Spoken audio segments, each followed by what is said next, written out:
Hello everyone, আজকের এই ভিডিওতে আমরা সার্কেলের উপরে আবারও বেশ কিছু গুরুত্বপূর্ণ প্রবলেম নিয়ে এসেছি।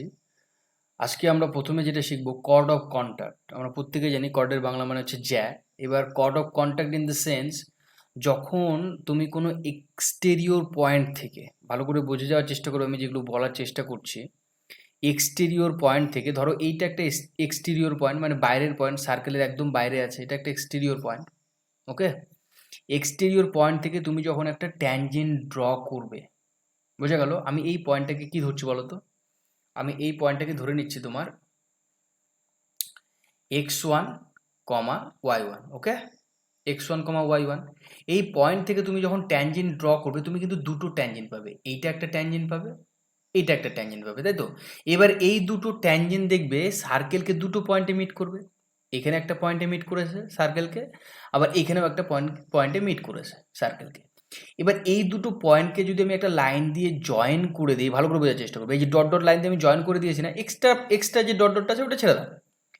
এইখান থেকে এইটা আমি যদি এখানে এটাকে নাম দিই T1 এবং এটাকে নাম দিই আমি T2, তাহলে T1 আর T2 এটা কি একটা নিশ্চয়ই কর্ড, তাই না? এটা নিশ্চয়ই একটা কর্ড, মানে জ্যা, তাই তো? এই জ্যায়ের ইকুয়েশনটাই তোমাকে বের করতে বলেছে। আশা করি বুঝতে পেরেছো কি বলার চেষ্টা করছি আমি। এই T1 T2 ইকুয়েশনটাই কিন্তু আমাকে বের করতে হবে কিসের রেসপেক্টে? এই পয়েন্টটার রেসপেক্টে। বোঝা গেল? Very simple. কি করতে হবে? শুধুমাত্র একটা ফর্মুলা অ্যাপ্লাই করতে হবে যে T=0। আমরা জানি T= মানে কি, ট্যানজেন্টের ফর্মুলা ইউজ করতে হয়। তাহলে এই পয়েন্টে যদি আমি ট্যানজেন্টের ফর্মুলা ইউজ করি তাহলে কি হবে? নিশ্চয়ই x(x1), কারণ আমি এর আগেই বলেছি x² থাকলে সেটা কি করে রিপ্লেস হয়? x(x1) দিয়ে, আর y² থাকলে y(y1) দিয়ে, তাই তো? তাহলে দেখো আমি কিন্তু জাস্ট রিপ্লেসড করে দিয়েছি x(x1) plus y1 minus r² = 0। এইটা হচ্ছে তোমার কর্ড অফ কন্ট্যাক্টের ইকুয়েশন। আশা করি বুঝতে পেরেছো। দেখো ইন ডিটেলসে আমরা যদি এক্সপ্লেন করতে যাই তাহলে অনেক বেশি লেন্দি হয়ে যাবে, কিন্তু আমরা জাস্ট প্রসিডিউরটুকু জেনে নিয়ে কিভাবে লেখা যায় একটা কর্ড অফ কন্ট্যাক্টের ইকুয়েশন, আমাদের ততটুকুই শিখলে যথেষ্ট এমসিকিউ টাইপ অফ কোশ্চেনের জন্য। কিন্তু এখানে মনে রাখতে হবে তুমি বাইরে, মানে একটা এক্সটেরিয়র পয়েন্ট থেকে, আমি ওই জন্য সার্কেল আউট করেছি মানে ব্লু কালার দিয়ে, ইয়েলো কালার দিয়ে, এক্সটার্নাল পয়েন্ট থাকবে। Two tangent can be drawn to a given circle, the chord joining the points of contact, মানে এই যে T1 T2টাকে পয়েন্ট অফ কন্ট্যাক্ট বলা হয়। ওকে, of two tangent is called chord of contact of the tangent। মানে এই যে T1 T2টাকে chord of contact বলা হচ্ছে কার বলো তো? ট্যানজেন্টের। কেন কি তুমি ট্যানজেন্টের রেসপেক্টে তুমি chord of contactটা পাচ্ছ। আশা করি বুঝতে পেরেছো। এইটার এটা তো আমাদের ট্যানজেন্ট হয়, তাই না? এই যে এই দুটো কিন্তু আমাদের ট্যানজেন্ট, এইটাও ট্যানজেন্ট, আবার এটাও তোমার কিন্তু ট্যানজেন্ট। তাহলে এই ট্যানজেন্টের রেসপেক্টেই তো তুমি এই ডট ডট লাইনটা পেলে, তাই না? এই ডট ডট লাইনটাকে কি বলা হচ্ছে? chord of contact। আশা করি বুঝতে পেরেছো। দেখো আমি এবার একটা প্রবলেম করব। বলেছে find the equation of cord of contact from the point 2,3। আমি আর কোনো ছবি টবি কিছু ভাবতে যাব না। আমি কি জানি, আমার ফর্মুলা হচ্ছে কর্ড অফ কন্ট্যাক্টের T=0। টি মানে কি? ওই x(x1) y(y1) এরকম। তাহলে এই দেখো আমার সার্কেলটা এখানে দেওয়া আছে এটা। তাহলে আমি কি লিখবো? আমার যে কর্ড অফ কন্ট্যাক্টের ইকুয়েশন হবে x(x1) প্লাস y(y1) মাইনাস 9 = 0। কিন্তু এখানে কোন পয়েন্টে বের করতে হবে ভালো করে খেয়াল করো, আমাকে কিন্তু পয়েন্টও দেওয়া আছে 2,3। তাহলে আমি 2,3তে যদি আমি বের করতে চাই, অ্যাট 2,3, কর্ড অফ কন্ট্যাক্টের ইকুয়েশন যেটা হবে, ভালো করে খেয়াল করো কি হচ্ছে সেটা, 2x plus 3y minus 9 = 0। This is our equation of cord of contact. আশা করি বুঝতে পেরেছো। দেখো দুটো লাইনে আমাদের অ্যান্সার কিন্তু চলে আসছে। আমাদের ছবি টবি কিছু মনে রাখার দরকার নেই। আমরা খালি মনে রাখবো কি, কর্ড অফ কন্ট্যাক্টের ইকুয়েশন কি হয়? T=0। আশা করি বুঝতে পেরেছো। চলো, বলছে find the equation of cord of contact. আবার দেখো এবার কিন্তু সার্কেলটা একটু চেঞ্জ করে দিয়েছে, এটা জেনারেল ইকুয়েশন অফ সার্কেল দিয়েছে। ভালো কথা, আমরা জানি তো, আমরা জানি যদি এক্স থাকে তাহলে এক্সের জায়গাতে হয় এক্স প্লাস x1/2। যদি ওয়াই থাকে তাহলে কি হয় বলতো? ওয়াই প্লাস y1/2, তাই তো? আর যদি x² থাকে, আমরা শিখেছি একটু আগেই, আমি তাও আরো একবার লিখে দিচ্ছি, এক্স থাকলে কি হবে? x(x1) আর y² থাকলে কি হবে? y(y1), তাই তো? এটা আমরা জানি, যখন আমরা ট্যানজেন্টের ইকুয়েশন বের করতে চাই তখন আমাদের এই ফর্মুলাটুকু ইউজ করতে হবে। আচ্ছা, এবারে দেখো তাহলে আমি এইটার যদি বের করতে চাই কর্ড অফ কন্ট্যাক্ট, তাহলে কি লিখবো? নিশ্চয়ই x² এর জায়গায় x(x1) ওয়াই স্কোয়ারের জায়গায় y y one minus two এক্সের জায়গাতে কি লিখবো x plus x one by two, আশা করি বুঝতে পারছো, minus four y plus y one by two, তাই না? আমি জাস্ট আমার যে ফর্মুলাগুলো ছিল আমি সেগুলোকে ইউজ করে যাচ্ছি। দেখো এবার দেখো তো এই টু কেটে গেল, এই টু দিয়ে এই ফোরকে কেটে দিলে তুমি টু পড়ে থাকবে না? আমাকে কোন পয়েন্টে বের করতে হবে কর্ড অফ কন্ট্যাক্ট? 2,3। ভালো করে খেয়াল করো, কোশ্চেনে 2,3 দেওয়া আছে। কর্ড অফ কন্ট্যাক্টের ইকুয়েশন আমি বের করব। কী হবে তাহলে? এখানে 2x plus 3y minus x plus two, তাই তো? আমি জাস্ট এক্স ওয়ান ওয়াই ওয়ানের ভ্যালুটা বসিয়ে দিচ্ছি, minus two y plus three minus nine is equals to zero. এটাকে যদি আমি সিম্পলিফাই করি, ভালো করে খেয়াল করো, 2x plus 3y minus x minus two minus 2y minus six minus nine equals to zero. This is implies x, কেন কি এটা দুটো এক্স আছে, এখান থেকে একটা এক্স বাদ চলে যাচ্ছে, তাহলে এক্স, এখানে তিনটে ওয়াই আছে, সেখান থেকে দুটো ওয়াই চলে যাচ্ছে, তাহলে প্লাস একটা ওয়াই পড়ে থাকছে, এখানে মাইনাস টু, এখানে minus six minus nine, ultimately কত আসছে বলো তো? Minus 17। So this is our equation of cord of contact. Chord of কন্ট্যাক্টের ইকুয়েশন আমি কিন্তু পেয়ে গেলাম। This is our equation, x plus y minus 17 equals to zero. এইভাবে আমাদেরকে কর্ড অফ কন্ট্যাক্টের ইকুয়েশন বের করতে হবে। Very simple, T equals to zero. কি করতে হবে? আমি আবারও বলছি, টি ইকুয়ালস টু জিরো। তারপরে দেখো chord with given mid point. এবার তোমাকে একটা সার্কেল দেওয়া থাকবে এবং একটা কর্ডও দেওয়া থাকবে এবং তোমাকে এক্সটেরিয়র পয়েন্টও দেওয়া থাকবে, অনেক কিছু দেওয়া থাকবে। তার রেসপেক্টে আমি যদি একটা মানে কর্ড অফ কন্ট্যাক্ট ইকুয়েশন বের করতে চাই, মানে এর আগের মতনই এইরকম ইকুয়েশনটা, এই যে এই কর্ড অফ কন্ট্যাক্টের ইকুয়েশনটা বের করতে হবে, বাট সেক্ষেত্রে কোনো কোনো সময় তোমাকে মিড পয়েন্টটা দিয়ে দেবে, এই কর্ড অফ কন্ট্যাক্টের মিড পয়েন্টটা দিয়ে দেবে। ধরো এটা মিড পয়েন্ট তোমাকে এম দিয়ে দিল, সেক্ষেত্রে আমাদের যে ফর্মুলাটা সেটা হচ্ছে T equals to S one. কী বললাম? T equals to S one. S one মানে নিশ্চয়ই জানো, খালি পয়েন্টটা বসিয়ে দেওয়া। এস ওয়ান মানে কি? জাস্ট পয়েন্টটা বসিয়ে দিলে আমি যে ফর্মটা পাই সেটাকে আমাদের এস ওয়ান বলে। পয়েন্টটা বসিয়ে দিলে আমি যে ফর্মটা পাই সেটাকে আমাদের এস ওয়ান বলে। তুমি যদি না বোঝো তাহলে এখানে একটু খেয়াল করো, দেখো এইটা পুরো টিটা, টি না, এটা পুরো টি, তাই না? X x one plus y y one minus r square. এইটা যে আমি ফর্মুলাটা ইউজ করছি শুধুমাত্র এই সার্কেলের জন্য। আমরা তো সার্কেলের অনেকগুলো ফর্ম শিখেছি, সেই বিভিন্ন বিভিন্ন ফর্ম যখন আসবে আমি বিভিন্ন বিভিন্নভাবে সূত্রগুলোকে অ্যাপ্লাই করবো, কিন্তু বেসিক যে ফর্মুলা সেটা তো সবসময় একই থাকবে, তাই না বলো? তাহলে x square plus y square equals to r square, এখানে কিন্তু আমি টি ইকুয়ালস টু মানে এটা পেলাম, x x one plus y one minus r square equals to S one মানে কি? জাস্ট পয়েন্টটাকে বসিয়ে দাও, তাহলে কি হবে? এক্স ইস one square plus y one square minus r square.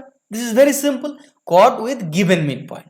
দেখো এখানে তোমার যদি মাথাতে না ঢোকে তুমি পয়েন্ট প্রবলেমে চলে আসো, কারণ প্রবলেম আমাদেরকে অনেক কিছু সলিউশন করতে সাহায্য করে। দেখো প্রবলেমে চলে আসছে, বলেছে থ্রু দ্য পয়েন্ট এইচ কমাকে। ভালো কথা, এখানে একটা পয়েন্ট দেওয়া আছে, এই পয়েন্টে এইচ কমাকে, ওকে, এবং বলেছে সেকেন্ড আর ড্রন, মানে এই একটা লাইন ড্র করা হচ্ছে to the circle x square plus y square equals to r square. মানে এখানে সার্কেলের ইকুয়েশনটা তোমার এটা দেওয়া আছে, x square y square is equals to r square, তাই তো? বলেছে the mid point of the corresponding chords describe the curve. মানে তুমি এই কর্ডের উপরে মানে মিড পয়েন্ট যদি একটা নাও, ধরো এখানে একটা মিড পয়েন্ট তুমি নিচ্ছ, ওকে, এই মিড পয়েন্টটা কোন কার্ভটাকে ডেসক্রাইব করবে? এই মিড পয়েন্ট দিয়ে তুমি যদি একটা কার্ভ ড্র করার চেষ্টা করো, মানে সার্কেলের মতনই এরকম dot dot dot dot dot dot করে যদি ড্র করার চেষ্টা করো, তাহলে একটা কার্ভ পেয়ে যাবে। সেই কার্ভের ইকুয়েশনটা মানে সার্কেলের ইকুয়েশনটা তোমাকে চেয়েছে, বুঝে গেল? আমি এখানে মিড পয়েন্টটাকে ধরে নিচ্ছি আলফা কমা বিটা। আমার এই আলফা কমা বিটারই কিন্তু তোমার হচ্ছে লোকাসটা বের করতে হবে, মানে কোন কার্ভকে রিপ্রেজেন্ট করবে সেটা বের করতে হবে।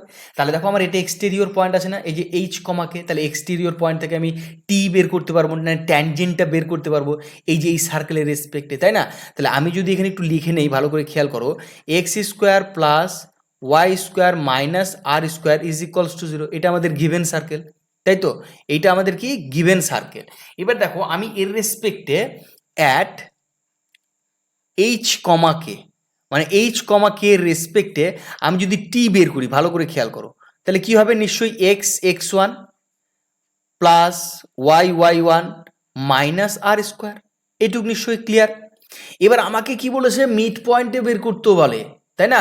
আমাদের কি ফর্মুলা ছিল যদি মনে না থাকে দেখে নাও, T equals to S one. আমাদের কি ছিল টি ইকুয়ালস টু S1, আর S1টাকে জাস্ট ওই পয়েন্টটাতে বসিয়ে দেওয়া।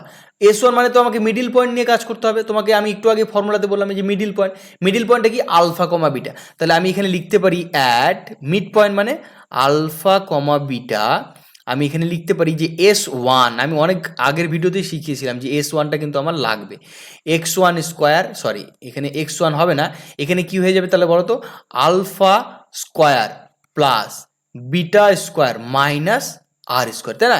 এবার আমি কিন্তু ফর্মুলাতে ফেলে দিতে পারি, যেহেতু আমরা জানি টি ইকুয়ালস টু S1, ভালো করে খেয়াল করো, তাহলে আমি এখান থেকে লিখতে পারি না x1, আচ্ছা এখানে একটু ভুল করে গেলাম, আমি x1 না লিখে এখানে h লেখো আর কে লেখো, কারণ কি এখানে পয়েন্টটা না h কে দেওয়া আছে, ওকে এখানে h কে দেওয়া আছে, ভালো কথা। আমি একবারে করে নিচ্ছি, কারণ কি এখানে x1 y1 এর যুগে আবার যদি বসা তাহলে অনেকটা সময় খেয়ে যাবে। তাহলে এটা হয়ে গেল plus y k minus r square equals to alpha square plus beta square minus r square. এই আর স্কোয়ার কেটে গেল, তাহলে এখান থেকে কি পাবো বলো তো, alpha square plus beta square minus x h minus y k is equals to zero. তুমি যদি একটু খেয়াল করো, আমাকে কি বের করতে বলেছে, আলফা কমা বিটাতে যে কার্ভটা হবে, তার মানে কি করতে হবে আমাকে, আলফা কমা বিটাটাকে আমাকে এক্স ওয়াই দ্বারা রিপ্লেস করতে হবে। লোকাস মানে তো তাই, এক্স ওয়াই দ্বারা রিপ্লেস করতে হবে। তাহলে আমি এক্স ওয়াই দ্বারা যদি রিপ্লেস করি, তাহলে আমার যে ইকুয়েশনটা চলে আসবে x square plus y square minus h x minus k y is equals to zero.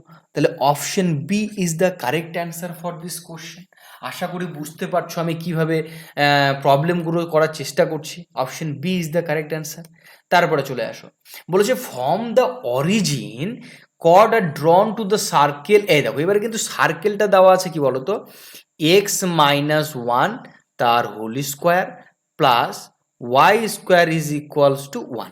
এখান থেকে তুমি আশা করি বুঝতে পারছো যে সেন্টারটা যেটা দেওয়া আছে 1,0, তাই না? কেন কি এটা এক্স মাইনাস x1 তার whole square plus y minus 0 তার হোল স্কোয়ার, তাহলে এখানে 1 পেয়ে যাচ্ছ আর এখানে কিছু নেই মানে 0, তাহলে সেন্টার কিন্তু 1,0 পেলে, ভালো কথা।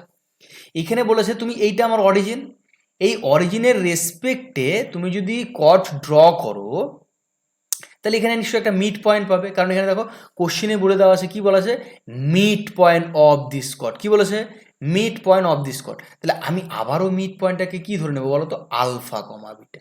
আমি আবারও মিড পয়েন্টটাকে ধরে নিচ্ছি আলফা কমা বিটা। এবারে দেখো এই কোশ্চেনের ক্ষেত্রে আমাকে কিন্তু এক্সটার্নাল কোনো পয়েন্ট দেয়নি, তাই না? তাহলে এখানে টি বের করাটা একটু টাফ। তাহলে আমি কি করছি, সার্কেলের উপরে একটা পয়েন্ট ধরে নিচ্ছি, ভালো করে খেয়াল করো, আমি সার্কেলের উপরে একটা পয়েন্ট ধরে নিচ্ছি, সেটাকে আমি নাম দিচ্ছি এ বি। কি নাম দিলাম, এ বি। তাহলে দেখো তো এই পয়েন্টটা কিন্তু এই সার্কেলটার উপর অবস্থিত, এই তাহলে এই পয়েন্টটা কি করবে, নিশ্চয়ই এইটাকে স্যাটিসফাই করবে, তাই না? এই পয়েন্টটা এ কমা বি, এই পয়েন্টটা নিশ্চয়ই সার্কেলটাকে স্যাটিসফাই করবে, কারণ কি সার্কেলের উপরে অবস্থিত।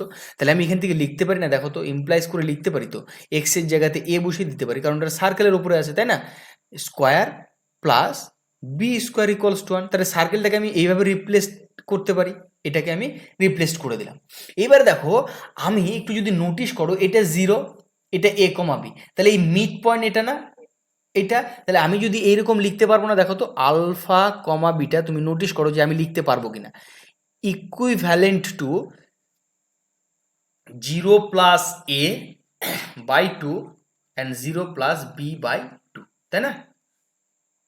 এবার দেখো কি এটা কি ইমপ্লাইজ করবে, alpha equals to a by 2, আর একটা ইমপ্লাইজ করবে beta is equals to b by 2, that is implies 2 alpha is equals to a and this is implies 2 beta is equals to b।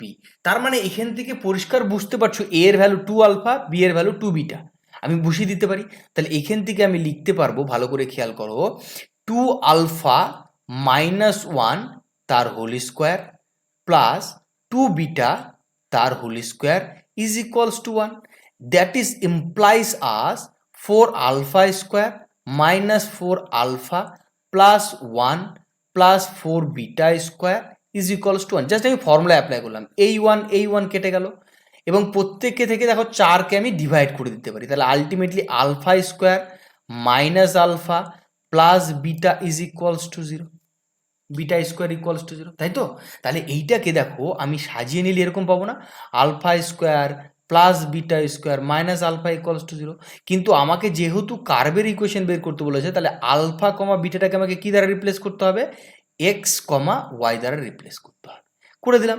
X comma y দ্বারা replace করলে কী পাবো? X square plus y square minus x equals to 0। তাহলে কোনটা হচ্ছে বলো তো? Option B is the correct answer. আশা করি বুঝতে পারছো। আমি একটা করে থিওরাম করে একটা করে প্রবলেম নিয়েছি যাতে করে তুমি পুরো বিষয়টাকে একদম ক্লিয়ারলি বুঝতে পারো, এটাই আমার মূল উদ্দেশ্য। তারপরে দেখো length of cord of contact, আমরা কর্ড অফ কন্ট্যাক্টের ইকুয়েশন শিখে গেছি। এবার তোমাকে বলেছে লেন্থ বের করো। এই যে ডট ডট লাইনটা দেখছো না, এই লাইনটার তোমাকে লেন্থ বের করতে বলেছে। এইখান থেকে এইখান থেকে এই ডিস্টেন্সটা, মানে এই যে লেন্থটা তুমি পাচ্ছ, এই লেন্থটা তোমাকে জিজ্ঞাসা করা হয়েছে। একদম ভেরি সিম্পল ফর্মুলা, এই ফর্মুলাতে ফেলে দেবো, আমরা ইন ডিটেলসে কিছু করতে যাব না। 2LR by under root r square plus l square. And l মানে কি? Length of tangent. আমরা বারবার করে করছি, এটা আমি আরও রিপিট করবো যাতে তোমার মাথাতে সেট হয়ে যায়। এল কি? Length of tangent. আর আরটা কি বলো তো? রেডিয়াস, তাই না? তাহলে দেখো একটা প্রবলেম করা যাক। 2LR by under root r square plus l square বলেছি আমি, length of cord of contact. দেখো কোশ্চেন দেখো, বলেছে let the tangent drawn from the origin to the circle x square y square minus 8x minus 4y plus 16 equals to 0। তাহলে আমি circle ইকুয়েশনটা এখানে লিখে নিতে পারি। কী লিখবো বলো তো? X square plus y square minus 8x minus 4y plus 16 equals to 0। এখান থেকে নির্দ্বিধায় তুমি সেন্টারটা বের করতে পারবে, -2 দিয়ে ভাগ করতে হবে, তাই না? আমরা বারবার করে শিখে গেছি, তাহলে এটা নিয়ে তো ভাবার দুইবার বিষয়ই নেই। তাহলে এটাকে আমি যদি ক্যালকুলেশন করি, আমি সেন্টারটা পেয়ে যাচ্ছি 4,2। আচ্ছা, সেন্টার যদি তোমার 4,2 হয়, তুমি নো ডাউট আর বের করে নিতে পারবে রেডিয়াসটা, তাই না? কি হবে? 4 এর স্কোয়ার প্লাস 2 এর স্কোয়ার মাইনাস সি এর ভ্যালু কত এখানে বলো তো? 16। আচ্ছা, এটাকে একটু সিম্পলিফাই করে নাও। কি হবে বলো তো? 16 প্লাস 4 মাইনাস 16, এই 16 কেটে গেল, 4কে স্কোয়ার রুট করলে তুমি 2 পাবে। বোঝা গেল? রেডিয়াস পেয়ে গেলাম। আমার এখন দরকার কি? তোমার হচ্ছে এল। কিন্তু কোন পয়েন্ট থেকে এল বের করতে হবে আমাকে? এই যে দেখো, এইটা এক্সটেরিয়র পয়েন্ট, অরিজিন থেকে। কোশ্চেনও তোমাকে বলেছিল যে ড্রন ফ্রম দ্য অরিজিন, মানে অরিজিন মূল বিন্দু থেকে তুমি যদি একটা ট্যানজেন্টকে ড্র করো এই সার্কেলের উপরে, তাহলে দুটো বিন্দুতে টাচ করবে। দেখো দুটো বিন্দুতে টাচ করেছে, এটা একটা বিন্দু, এটা একটা বিন্দু, এই দুটো বিন্দুতে টাচ করেছে। আর এটা তো আমার আর, তাই না? এটা তো আমার সার্কেলের আর রেডিয়াস করেছে। তাহলে আমি এই ট্যানজেন্টের লেন্থটা পেয়ে যাবো না? এইটাও লেন্থ, এটাও লেন্থ, এই দুটো লেন্থ সবসময় ইকুয়াল হয়। কীভাবে বের করতে হবে? এই পয়েন্টটা, মানে অরিজিন মানে কি বলতো? অরিজিন মানে আমাদের 0,0 পয়েন্ট, তাই না? এই পয়েন্টের রেসপেক্টে এই লেন্থটা বের করতে হবে। আচ্ছা, তাহলে আমি এখানে লিখবো অ্যাট, না ফর্ম লিখি, ফর্ম অরিজিন মানে অরিজিন থেকে, যেটাকে আমরা 0,0 দ্বারা ডিনোট করি, এল মানে লেন্থ অফ ট্যানজেন্ট কি হবে? আন্ডার রুট, এই যে পুরোটা বসিয়ে দেবো, 0 স্কোয়ার প্লাস আবার 0 square minus 8 into 0 minus 4 into 0 plus 16। Just ওই কার্ভটা বসিয়ে দিলাম আন্ডার রুটে। তাহলে দেখো তো, এইটা পুরো 0, এইটা 0, এইটা 0, এটা 0, সব 0 হয়ে যাচ্ছে না? আলটিমেটলি এখানে কে পড়ে থাকছে? 16 আবার কার স্কোয়ার রুট 4। তাহলে তুমি আরও পেয়ে গেলে, এলও পেয়ে গেলে, তাই তো? এইবার দেখো তো, তুমি বের করতে পারবে না? আমি একটু আগে কি শিখেছিলাম দেখো, আমাদের ফর্মুলা কী ছিল? 2LR by r square L square. তাহলে আমি এখানে লিখতে পারি 2LR divided by under root L square plus r square. Okay, চলো মান বসিয়ে দিই। 2 ইন্টু 4, আর আর এর ভ্যালু কত বলো তো? 2 divided by under root of l square মানে কত? এখানে এল এর ভ্যালু 4 লিখলাম, প্লাস আর এর ভ্যালু 2, তাই তো? তাহলে এখানে এটা হলো। তাহলে এখান থেকে পেয়ে যাচ্ছ আমি 16 বাই 4 4 16 প্লাস 4। তাহলে আলটিমেটলি তুমি পেয়ে যাবে 16 বাই আন্ডার রুট 20। এটা তুমি কিন্তু এই ভ্যালুটা পেলে। ওহো, তোমার হচ্ছে length of cord of contact, মানে এখানে যদি তুমি ড্র করো এই ভ্যালুটা আর কি পেলে, এখানে যদি তুমি ড্র করো এরকমভাবে, এবং এটাকে যদি তুমি এ নাম দাও, তাহলে বি, তাহলে তুমি এ বি ইকুয়ালস টু কিন্তু পেয়ে গেলে। কত পেলে বলো তো? এ বি ইকুয়ালস টু তুমি পেলে 16√20। ওকে, 16√20। তাহলে দেখো একটু, 16√20 এইটাকে আমাকে কি করতে হবে, কোশ্চেনে বলেছে স্কোয়ার করতে হবে। ওকে, আমি স্কোয়ার করে দেবো, কারণ দেখো কোশ্চেনে তোমাকে জিজ্ঞাসা করেছে এর স্কোয়ার ভ্যালু বের করো। ওকে, আমি এখানে স্কোয়ার ভ্যালু বের করছি। এ বি তার হোল স্কোয়ার কী হবে বলো তো? 16√20 ইন্টু আবার লিখতে হবে 16√20। তাহলে এইটাকে যদি আমি সিম্পলিফাই করি কী হবে? 16 ইন্টু 16/20। সিম্পলিফাই করে দাও, 4 4 16, 4 5 20। তাহলে ultimately 64/5 is the correct answer. মানে এ বি স্কোয়ারের ভ্যালু 64/5। আমার কর্ড অফ কন্টাক্টের লেন্থ কিন্তু 16/√20, কিন্তু তোমাকে এখানে বলেছে তুমি ওর স্কোয়ার বের করো। ভালো কথা, আমি স্কোয়ার বের করে দিলাম, 16/5 এসে যাচ্ছে আমাদের অ্যান্সার। আশা করি বুঝতে পেরেছো। তাহলে আজকের এই ভিডিওতে আমাদের এই কর্ড অফ কন্টাক্টের উপরেই কিছু প্রবলেম ছিল, সেটা আমাদের সম্পূর্ণ করলাম। এরপরে আরও ভিডিও আসবে এবং সেগুলোতে আরও ডিটেলসে অনেক কিছু আলোচনা করা হবে। তো ততক্ষণ পর্যন্ত তোমরা দেখতে থাকো এবং শিখতে থাকো। Thank you, take care.